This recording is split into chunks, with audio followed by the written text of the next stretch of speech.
Good afternoon. As people start to trickle in, we will begin, as always, with our ULI Toronto impact video.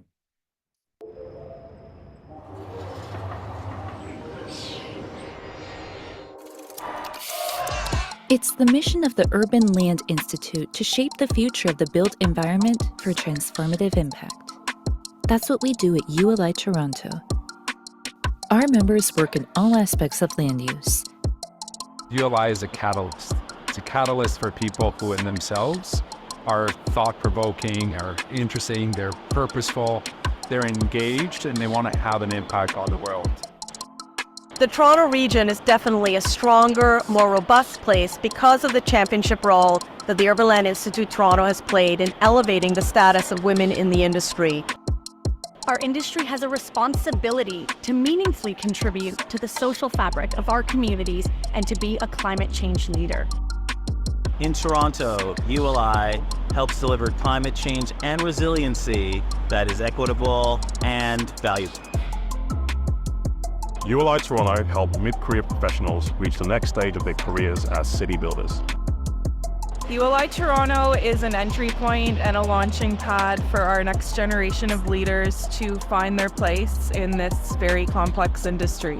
ULI Toronto brings global best practices to our city and shows our city's innovations to the world of real estate. ULI creates really good conversations about important public policy subjects for our members. It brings leading developers across our city together to wrestle with the crisis of affordability. We need solutions for our industry, tenants, and new home buyers alike. The ULI network is incredibly effective in bringing in key stakeholders to build solutions to support Black communities. I'm proud to work alongside ULI in seeking to accelerate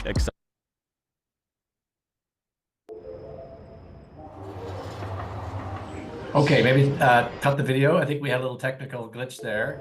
But that video that you saw is an invitation for you to get more involved in one of the world's largest and most active ULI chapters, ULI Toronto. And as a member, you can access things like the Global Membership Directory. There are exciting opportunities for you to join ULI committees through our Navigator portal.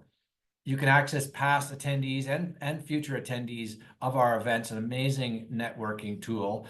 And also you can get access to the incredible Knowledge Finder feature that is behind the paywall, but available to all members. So we encourage you to become a member, and those details will be found in the chat.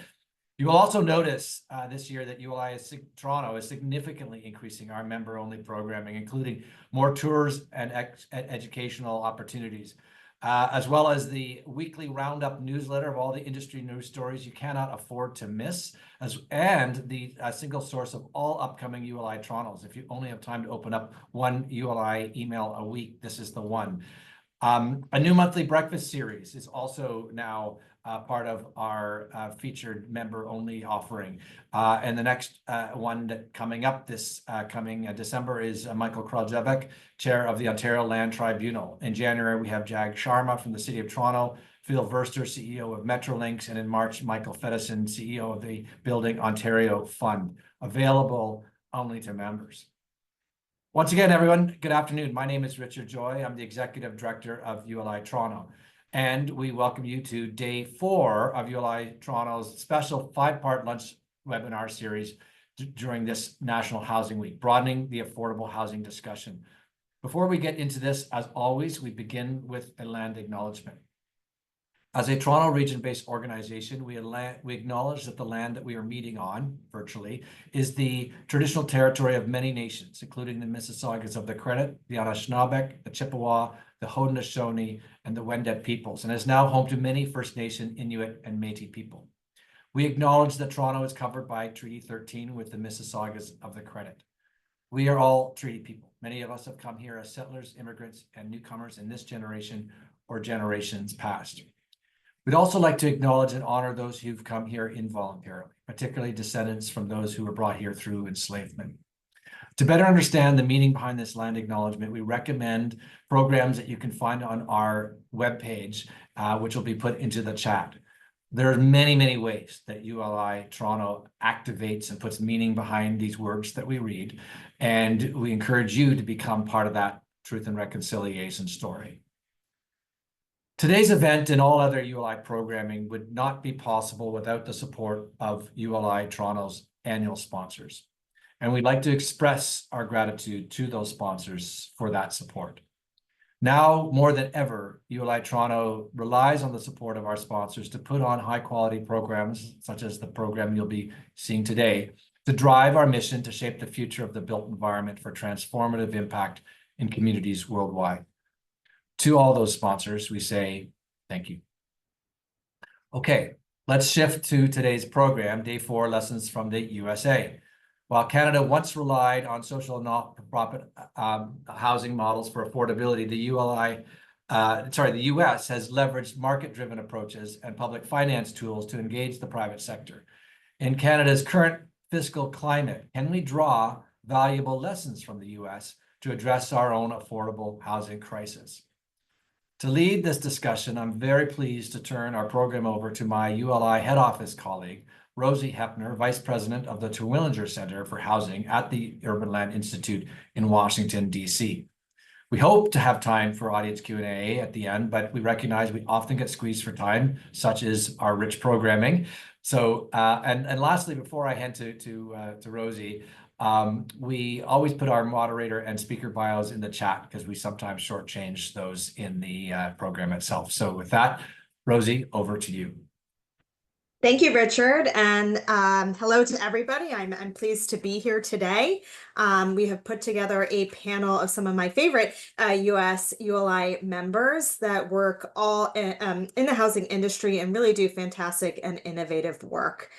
We are joined by Vicki Davis, Adam Ducker, Brian Goggin, and AJ Jackson, and each of them are doing what I think you'll find interesting, but hopefully replicable work for your communities. So I don't want to take too much time away from what will be a wonderful discussion. I'll just say that the Terwilliger Center at ULI HQ is one of the center's initiatives. We focus solely on the residential landscape. We do that through a housing awards program. We have technical assistance where we work with local communities on their individual housing challenges. We produce research and publications. We host forums on pertinent housing topics. And we also have an annual housing conference. So if you find this conversation interesting today, I hope you'll join us. We will be in Atlanta this coming February for our annual housing conference. So with that, I'm going to turn it over to Adam Ducker, who will provide more of the real estate demographic and industry trends for the housing industry in the United States. So Adam, off to you.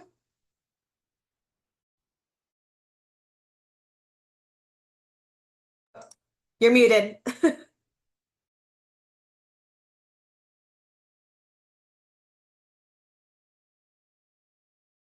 Sorry about that. Let me get the presentation started and we will get into it. It is nice to be here, be with everybody. My name is Adam Ducker. I'm the CEO of RCLCO.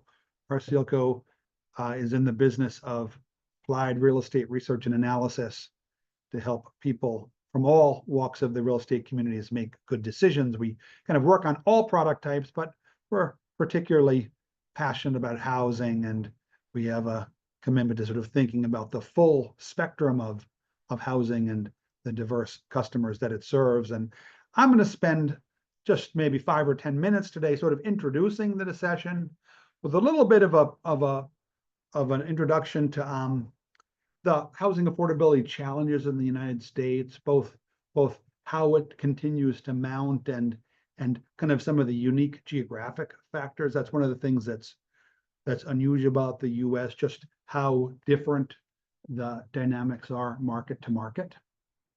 And second, I'm going to talk a little bit about the physical assets, right? Where are they? How much of the housing in the United States is affordable? Do a little bit of an introduction to some of the programs, and who owns it, which is some sort of a U.S. unique discussion. And I'll just say up front, I guess I should also say I'm a board member of the Terwilliger Center and passionate advocate, and I'm going to draw on a couple of tools that we've developed for the Terwilliger Center and are on the website. There's a tool called the Attainable Housing Index, which actually provides access to some of the data I'm going to share. And a couple of times over the last decade or so, most recently in 2022, we prepared a document that describes affordable housing as an asset class, as an investable asset class. That's also on the Terwilliger Center website, so folks can take a look at those. So I'll kind of jump right into it. And people who track the question of housing attainability or the burden, the economic burden that access to affordable housing creates in the United States often looks at two metrics that our census tracks, which is a measure of how many households, either in the United States, which is what this status describes, or at a local level are housing burdened, well, I should say not housing burdened, moderately burdened, meaning they're spending 30% of their income and more. So these are people, who just finding housing, leaving aside the question of the quality of the housing or the convenience and location of the housing, are experiencing a significant burden or severely burdened, paying 50% or more. And what I think we really want to sort of highlight here is maybe the numbers in the chart at the bottom that I've highlighted in red. Again, over the last 2 decades, you can see this just fairly dramatic run up where we're measuring the number of severely burdened households in not tens of millions, but more than 10 million.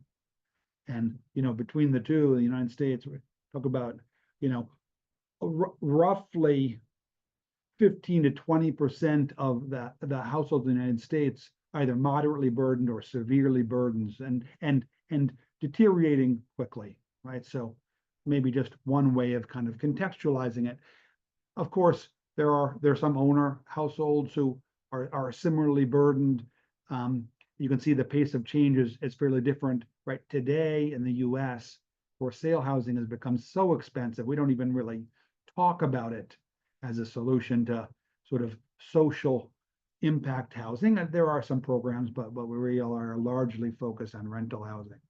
What I'll do today, and I mentioned that the United States is a little bit unique because it's so different market to market. And this chart again kind of looks at that question of cost burdened households, and you can see how dramatic the share of, again, this is looking at households on the left with 30 to 50% of median income, and households on the right 50 to 75. So again, you sort of see this very uneven pattern across US metros. And I think it's interesting, although I was thinking just before the call that, in some ways, what's interesting about the United States is not just that certain very high cost markets have such a profound problem, but that it's a problem that exists everywhere, right? Maybe the big aha is that, places in the US like Jacksonville or Richmond that 10 or 20 years ago, nobody would have even have described a housing challenge there,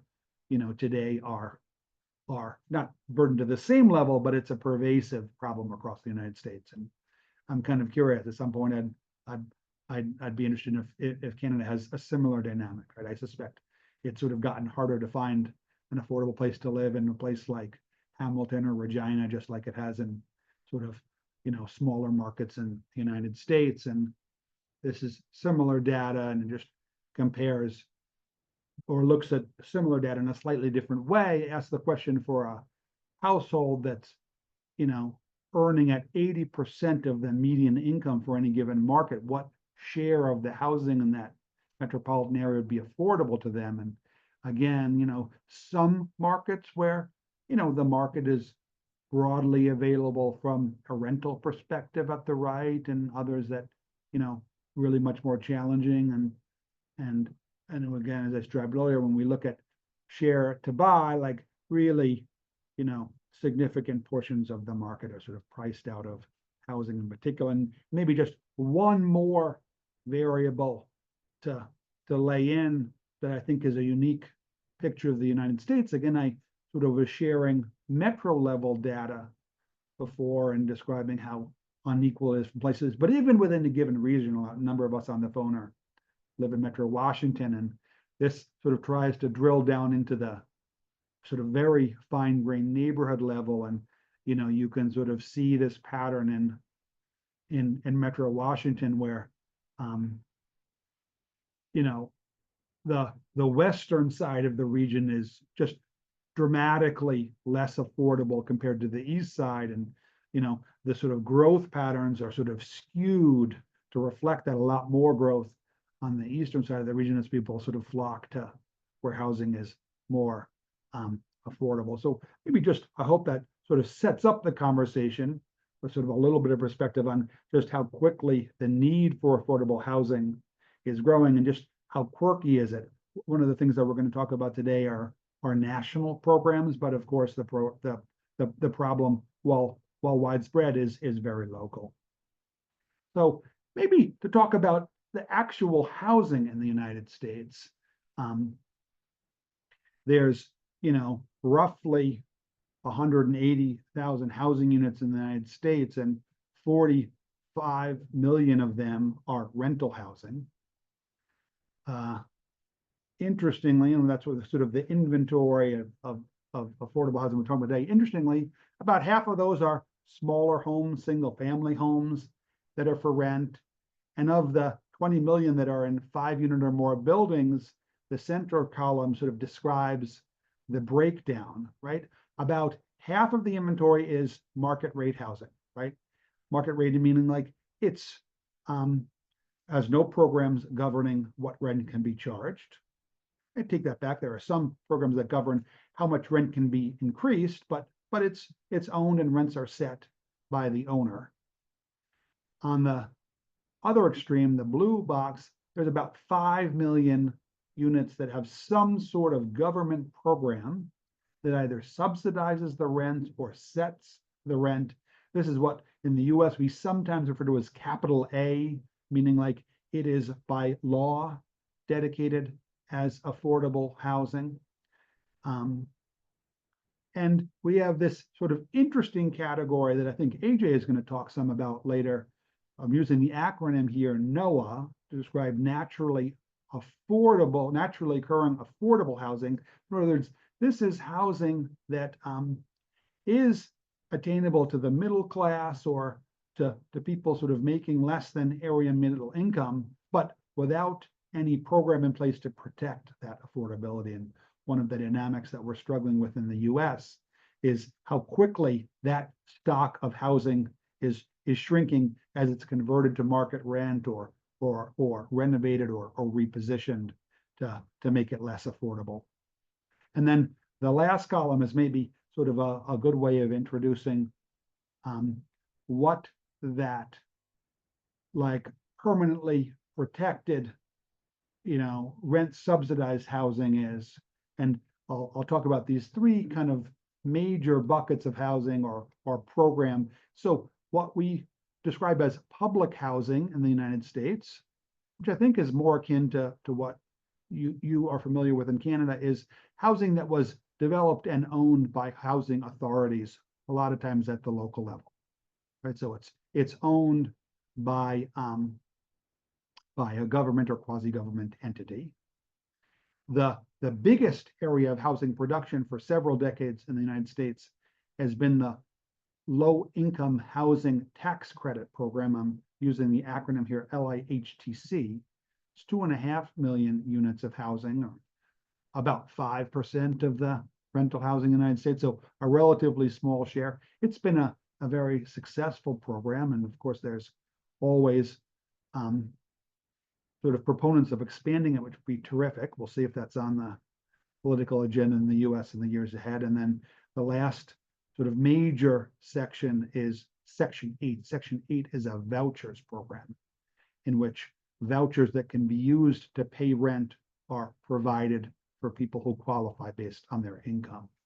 And so that's sort of a little bit of a quick snapshot of the main areas of affordable housing, an introduction to this idea of NOAH, and then some contextualization around just how much housing is available in the United States. I described earlier that the US is unique. I described that there's a small share of housing that's owned by governments, right? But of the non-public, what we call public housing. What's also interesting about the United States is that the inventory is owned both by not-for-profit and for-profit housing owners, and it's a liquid market, meaning these assets are bought and sold with an investment rationale. The chart on the right looks at transaction volume of affordable housing properties in the United States, and you kind of see, after really not actually being a trading market in many respects in the last 10 years, the transaction activity has really picked up. And so capital, a lot of times capital with a social mission has really sort of focused on affordable housing as an investable asset class, and in many respects a desirable investment, both because of its social outcome importance, as well as its economics and ability to sort of produce a return. So a unique dynamic. I mean, the chart on the left, if you look at sort of developers, the actual housing being put into production today is overwhelmingly being executed by private companies who are this is their business model, and you're going to hear from some of them later today. And then I think the last slide I was going to end on is the programs are unique, and this poses a real challenge in the US in that a lot of the programs are not permanent. In other words, there's a duration to the commitment around affordability under which the program was executed and the real estate was built and been operated. And the sort of both of these charts, which look at this a different way, are just meant to give an indication of just the level of potential expirations, right? And the risk, of course, some of these will be extended, or new program solutions will be put into place to preserve or extend, their life as affordable housing. But some of them will be converted to market rate housing, and that's another challenge that we deal with. And maybe I should describe it as an opportunity for thoughtful and creative people who are kind of committed to affordable housing. I'll stop there. I'll stop sharing my screen. I didn't keep an eye on the chat, but we could do that, or we could just keep rolling. Sure, let's move over to Brian. Okay, great. Thank you, Adam. Sharing screen now.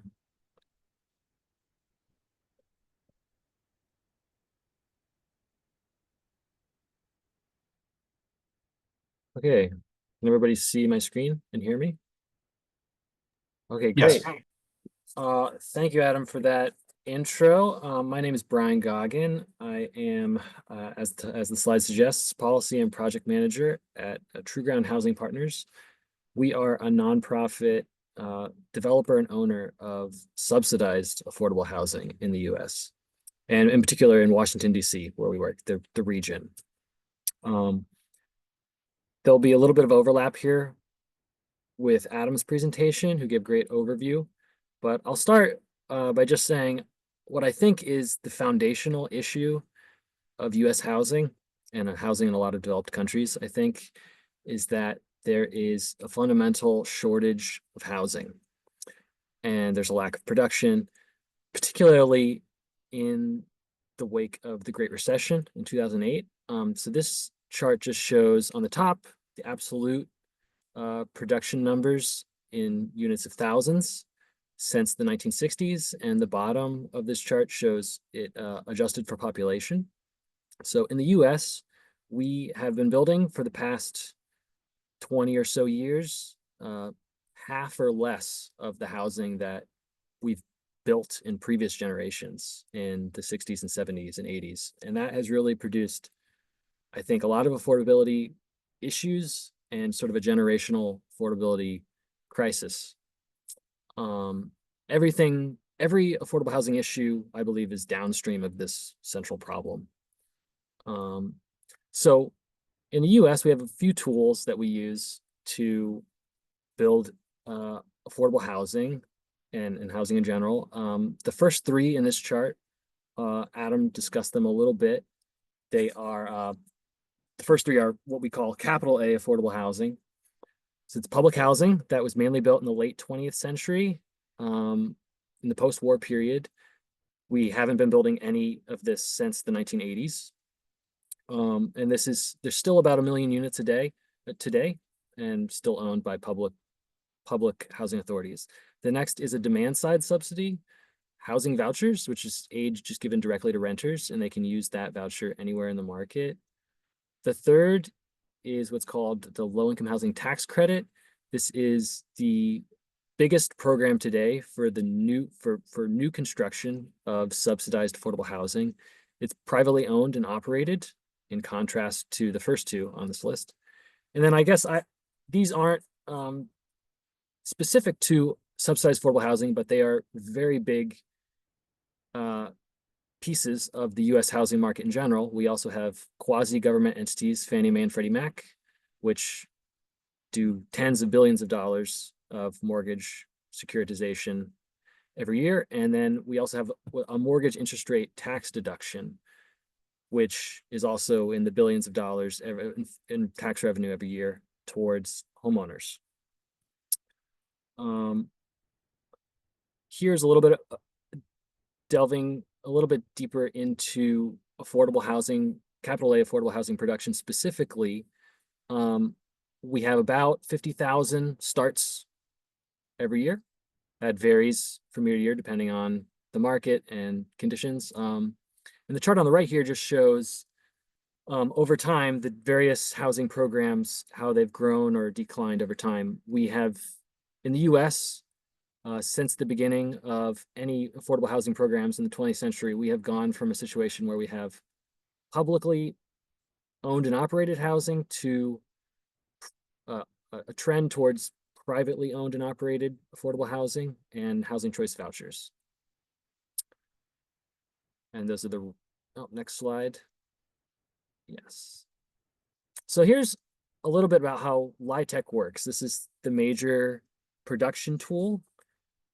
It's very complicated.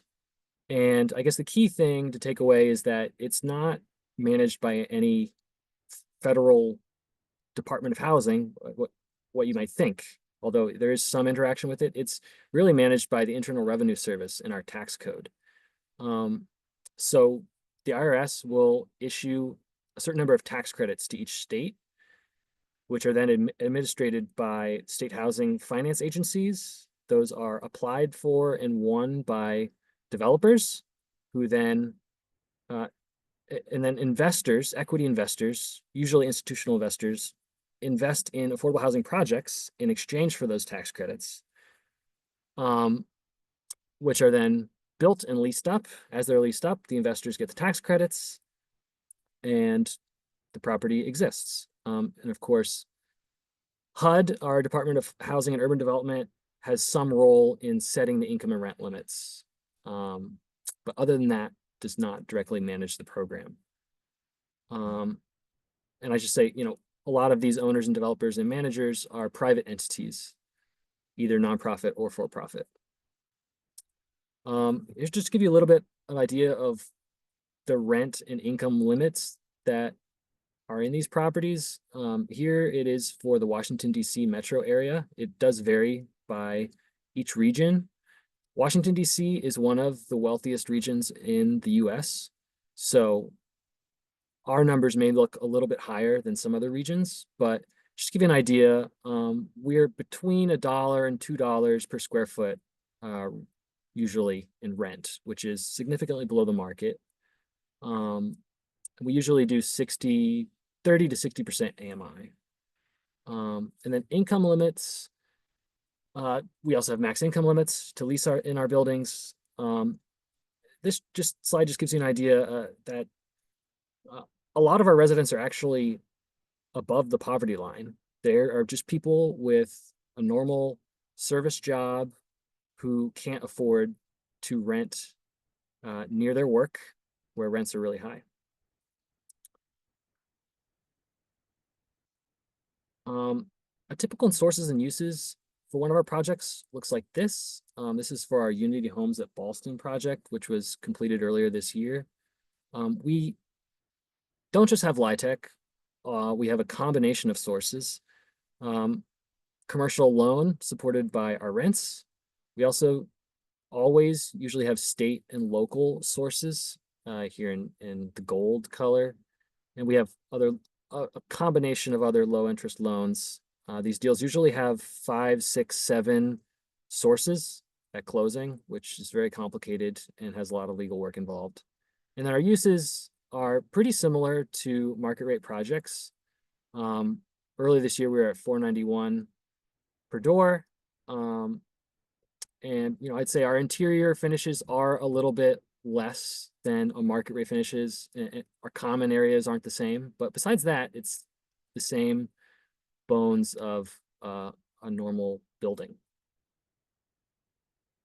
So the big challenges in US housing, as I see it, to summarize it in 4 points, are restrictive zoning. 3/4 of our cities, most of our cities, it's just completely illegal to build any sort of multifamily development, which is just naturally more affordable than single-family homes. There's a fundamental lack of investment in social safety net for the poorest in our society. It's, to my best estimates, it's a fraction of a percentage of our GDP. And it's not an entitlement program like it is in some other countries. So if you qualify, you're not guaranteed to get the benefits. So only about 1 in 5 people who qualify receive any sort of housing voucher or public housing unit or LIHTC unit. We have a really old public housing stock, which is only getting older and is dependent on our Congress to allocate money to keep it up. And it's really hard to do that. And so a lot of that public housing is turning over to private ownership and investment, but it's slow and it's hard. And then the cost of construction, this isn't exclusive to the US, but we were certainly hit pretty hard by pandemic inflation. So that's always a challenge. Here's some good sources to learn more. Some of my favorites, if you want to take a screenshot, or I think Rosie will share the slides afterwards. I'm particularly a big fan of Jenny Schutz, who I think in this little book summarizes most of our issues and opportunities. Great. And then I guess with the final 2 or 3 minutes of my presentation, I will go through some of our projects specifically. At True Ground, we're just I think we're a great example of a typical LIHTC developer. We also do a lot in our buildings to invest in our residents in terms of resident services. We have a little bit over 2,800 units, a mid-sized developer, I would say. Our residents are very diverse, come from a lot of backgrounds. The Washington, D.C. area is very diverse, so that's no surprise. One recent project we're really proud about is called Terwilliger Place. It was developed, I think it opened 2 years ago now. It was redeveloped with an American Legion post, which is a veterans organization. This is using LIHTC. It was near a metro station in Arlington, Virginia, where we're based. And how it works basically is we were awarded about $3.5 million in tax credits. And then an investor then came and bought those tax credits or invested in our project for $33 million. And that went right into our capital stack. And I guess I should say the tax credits are, you can take them for a period of 10 years. So that's why it's roughly a factor of 10. And other sources of debt, conventional debt, Arlington County gave us a big loan, etc. And it was a really great opportunity. I think one of our biggest, it's really hard to find land as well. So one of our biggest, most successful projects is partnering with other nonprofits that are land rich and cash poor.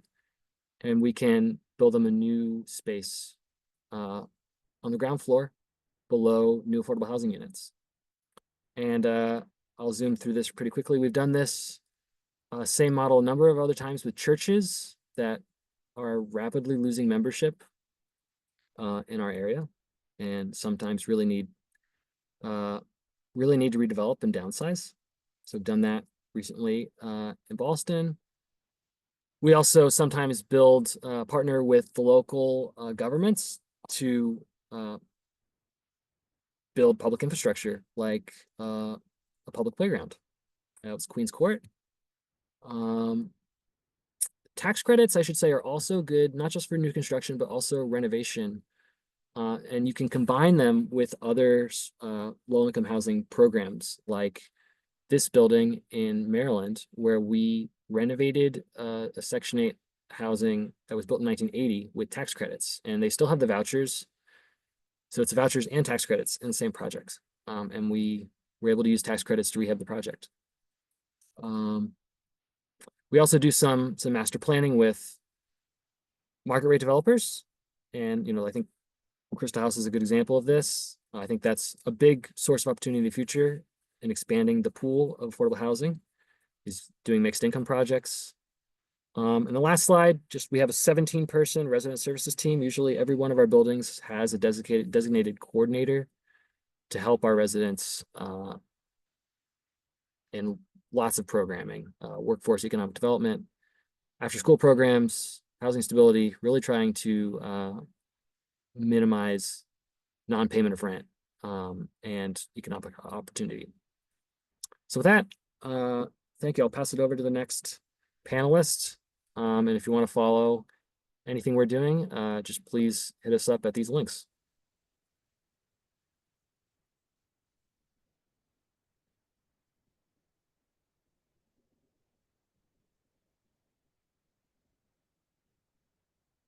Okay. Ryan, that's a hard act to follow. You and Adam. Hi, I'm Vicki Davis. I'm a co-founder and managing partner of Urban Atlantic. We are a private for-profit real estate development company, and we create large-scale transformational change. We started our business in public housing. We've moved to transit-oriented redevelopment, large-scale public-private, and then also individual transactions. What you see in front of you is a 66-acre development of the parks at Walter Reed. And one of the main reasons that we were awarded this amazing project is because we agreed to provide more than 20% affordable housing, affordable to all levels, including 30% of median, 50% of median, 80% of median, and then market rate housing. Go to the next slide, please. It is a community, and that's one of the things that I really want to talk about. We really believe in diverse and inclusive communities, racially inclusive, income inclusive, any kind of population, family size, orientation, age, etc. What you see here is the main lawn in our community. And we activate our site so people can come together. People actually really, really enjoy being a part of community, and it's a very stabilizing factor for us and quite important in terms of creating a place where people really want to be. And so you can see a lot of different activities there that bring people together. Next, please. This is a portion of the site. There's parts of it on the left-hand side that are whited out. One of those belongs to Children's Hospital as an international research center in pediatric neurology research. And then the other part belongs to our State Department, where they can put embassies and consulates. What we have is the rights to everything with a green background here. And if you look at the top, you can see where we are today and what's been developed, and then where we started out. We took down a 2.5 million square foot hospital, and we have built about 70% of our program to date. We started building in 2017 for this development. And what's really neat about it is we have new buildings. We have old buildings that we have renovated.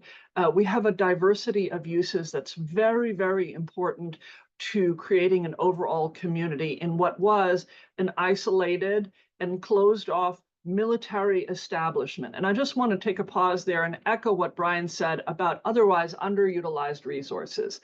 So churches where the congregations have changed or diminished, veterans locations, parking lots, transit stations, old hospitals. We have 2 old hospitals that we're developing, and they're very large land areas.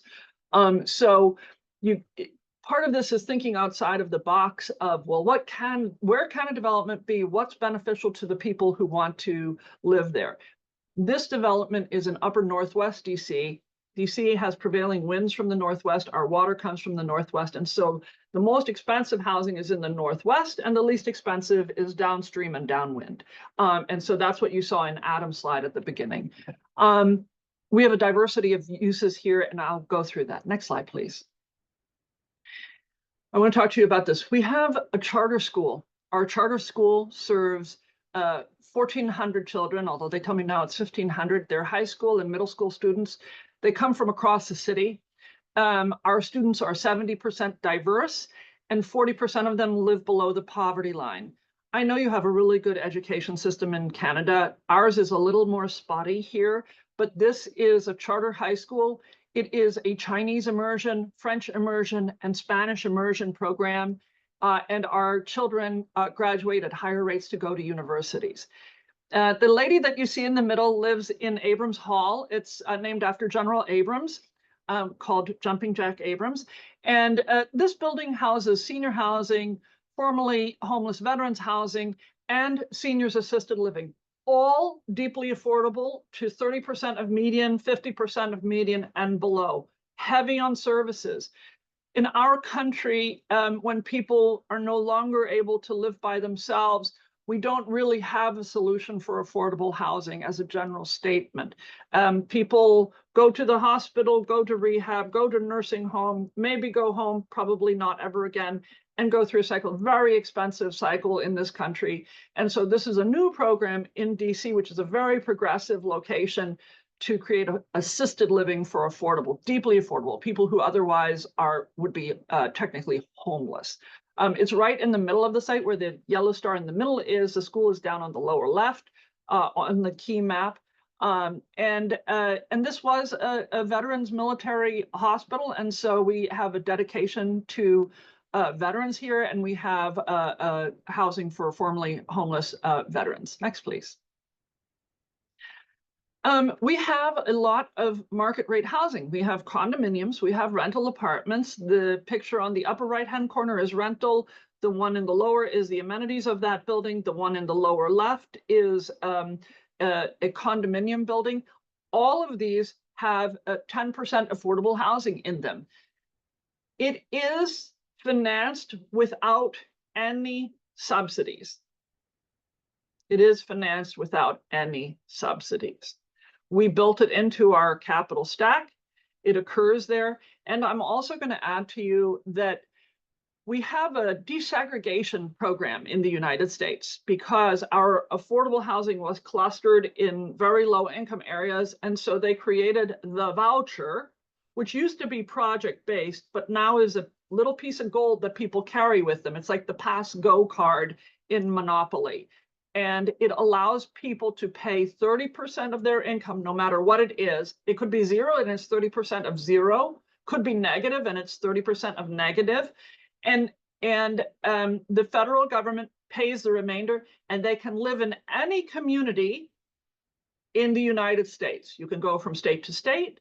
You can rent a market rate apartment and the government will pay the difference. So I would tell you that probably 25% of all of the units in all of my buildings have vouchers in them, and people typically make less than 30% of median, just so you're aware. Next, please. This is our town center. We have a Whole Foods market here, which we had to deeply subsidize. And then we have 3 types of housing. We have a condominium building, we have a rental housing building, and we have a co-living building. And so you have the ability to rent a bedroom in a unit that has between 2 and 5 bedrooms, and you can rent it for about $1,300 a month. And it comes fully furnished, so all you have to do is move your clothes in there. And it comes with maid service every 2 weeks and basic supplies. So it's a very interesting, different kind of a housing concept. We also have a great lawn where we do a lot of activities. We have a splash park. We have a little playground. We are opening a wine bar. We have restaurants, etc. Next, please.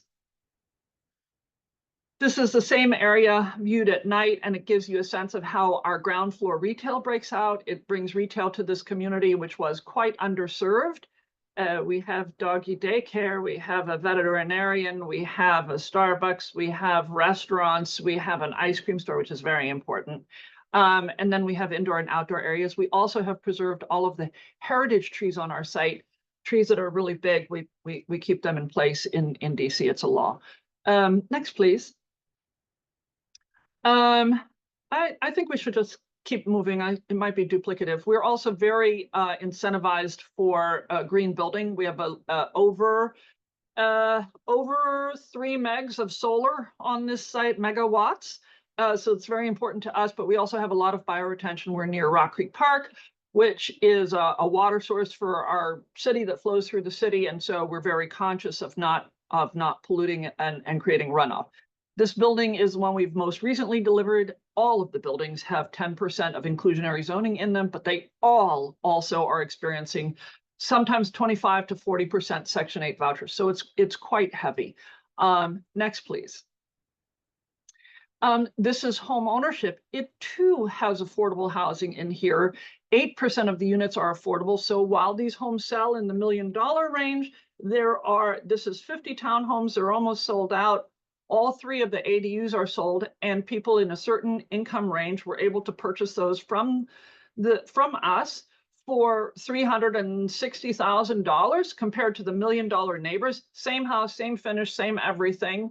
And it's a way to integrate people into a broader community. And there is research in the United States that say if children grow up in a mixed income neighborhood as opposed to a very poor neighborhood, they are more likely to thrive for health, for employment, for social statistics, et cetera, for earning power.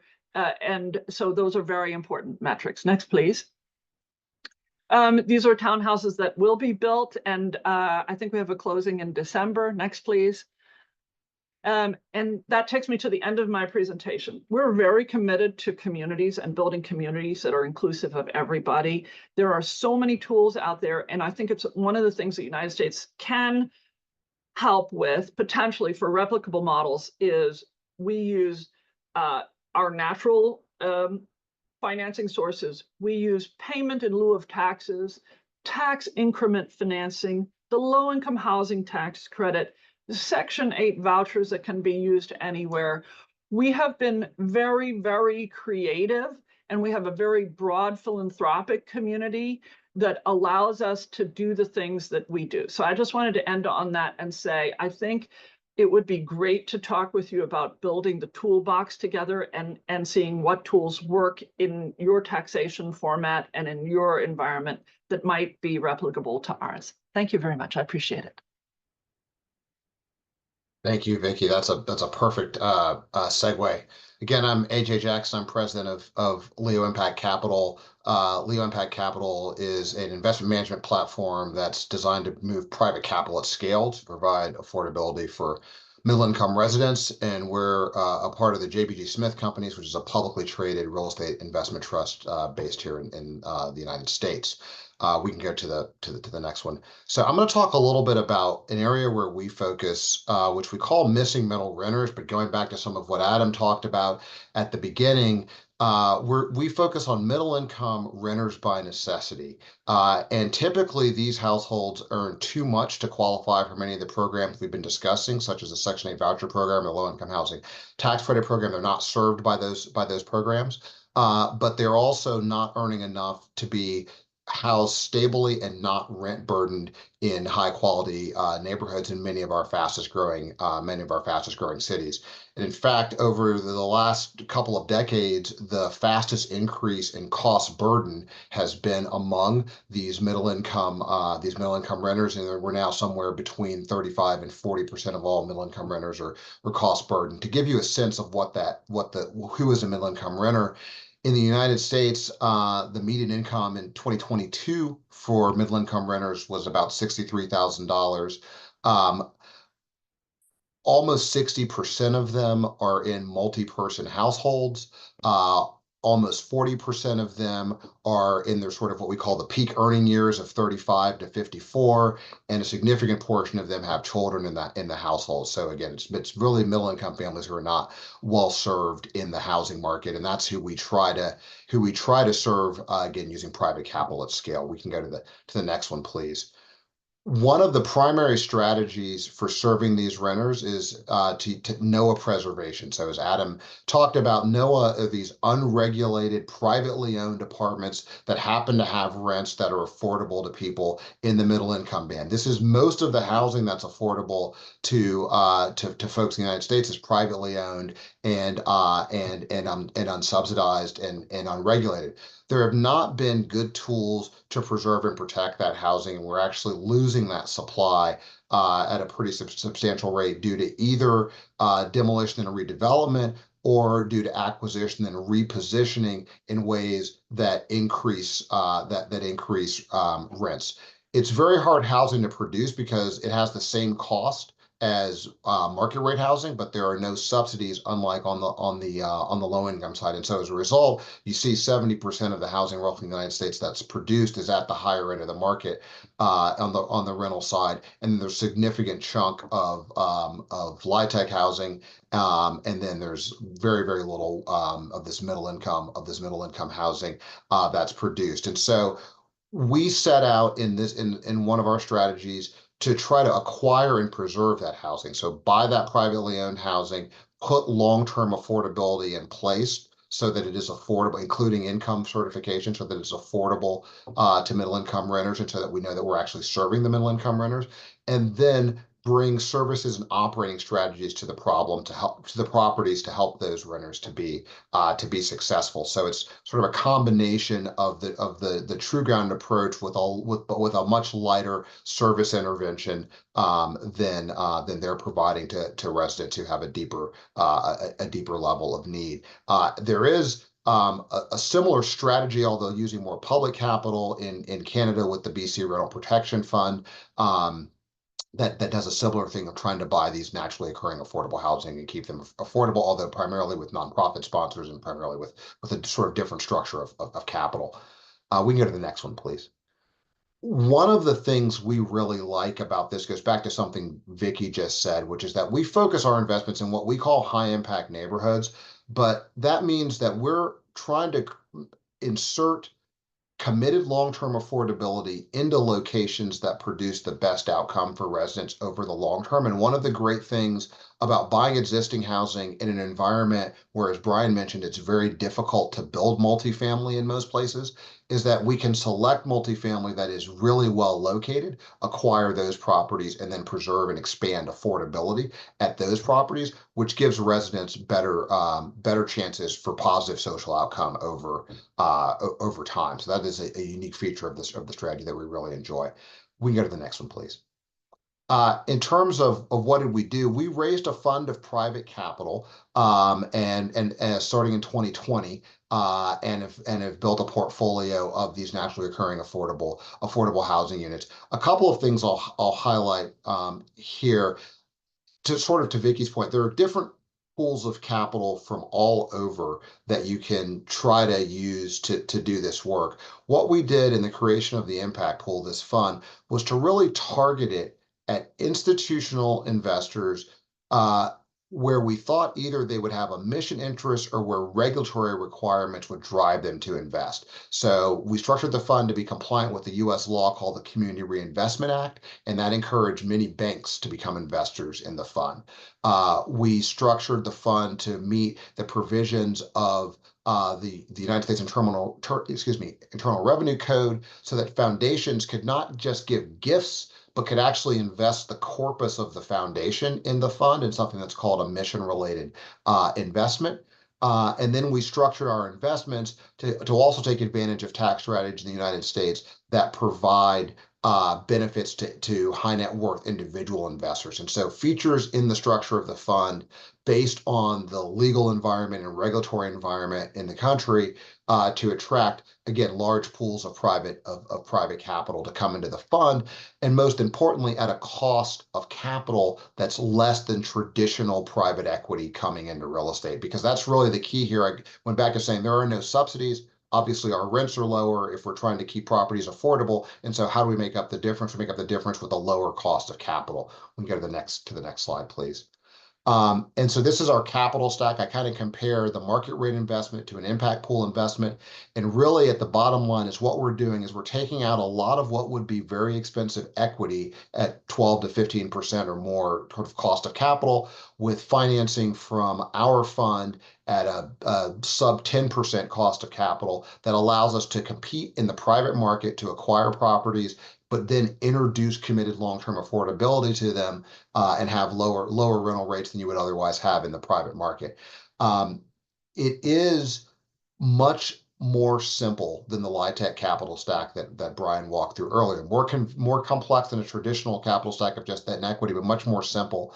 And that simplicity is very, very important because in the US market context, again, we're buying private property on the open market, competing with investors who want to close in 45 to 60 days. And so we need to be able to deploy capital quickly and move at the speed of the market to acquire properties. We'll go to the next slide, please. This is just an example of an investment. It's one that we made in Prince George's County, Maryland, which is right outside of Washington, D.C., where we bought a 245-unit property that had no affordability regulations in place, but where the rents were naturally affordable to people probably at 60 to 70% of median income. It is near a transit line and in the path of another new east-west transit line connection that's coming. It's surrounded by new market rate for sale housing development, and it was marketed institutionally as an opportunity for a value add strategy, meaning you could come in, refurbish these units and raise the rents a couple $100, which would have displaced the residents who were in place. We were able to acquire the property with our fund, and then using a local tool, this goes back to sort of another point that Vicki raised, using a local tool called the Pilot, which is a payment in lieu of taxes. We fixed the tax bill at the property, and that allowed us to insert a 20 years of deeper affordability through a covenant at the asset. And the chart just gives an example of how powerful the Pilot tool is, because the benefit of tax reduction in the US model is not simply the reduction of taxes, which picks up income and cash flow, but it's the ability to increase the size of the first mortgage by increasing the NOI and therefore increasing the amount of leverage you can apply to a property, reducing the amount of equity that would otherwise be required, and getting more lower cost capital into the capital stack. Essentially, you can kind of see the chart on the right. And so we're a big fan of using tax strategies at the local level on the property basis to advance affordability. But it does require that those strategies be fully baked and in place at the time of acquisition, because again, we were competing on the open market for this property with value add investors, want to close in 60 to 90 days. And so we need to know that we can underwrite that tax savings into the first mortgage. That's something we've done. Next one, please. That's something we've done at other properties as well, where we've inserted either tax abatements or worked with philanthropic or mission or foundation, or in the case of the Gale here, corporate capital that was interested in housing affordability, to insert a lower cost of capital into the capital stack in exchange for deeper and longer affordability. One of the key ways that we have found to provide housing for middle income folks that we can assure is affordable for middle income folks over the long term is to manage the cost of capital and use that capital savings to support the level of equity return that's able to be generated when you are either reducing or capping the growth of rents over the long term at the property. So I'll stop there. AJ, we're just about 30 seconds out. I apologize. I will stop there. Oh, gosh, they've already moved the slide. Sorry about that. Listen, I apologize because I could tell you the appetite for what this little amuse-bouche of American housing policy is whet, I think, a lot of our members' appetite, certainly mine, for more of this, because this was an incredible session. And I really want to thank you, Vicky, Adam, Brian, and AJ. And I apologize for the time constraints. Obviously, to our audience, we didn't get into any questions, but there's a lot here. And we need to know more about this. And thank you. I can see Rosie's put the housing conference in Atlanta at the end of February into the chat. We'll be sending that information out to you all from Toronto anyways, either way through our email, but where we can go deeper on this. It's 1 o'clock. We end on time tomorrow. Please tune in for the last of our 5-part session. Rosie, once again, thank you for bringing this all together.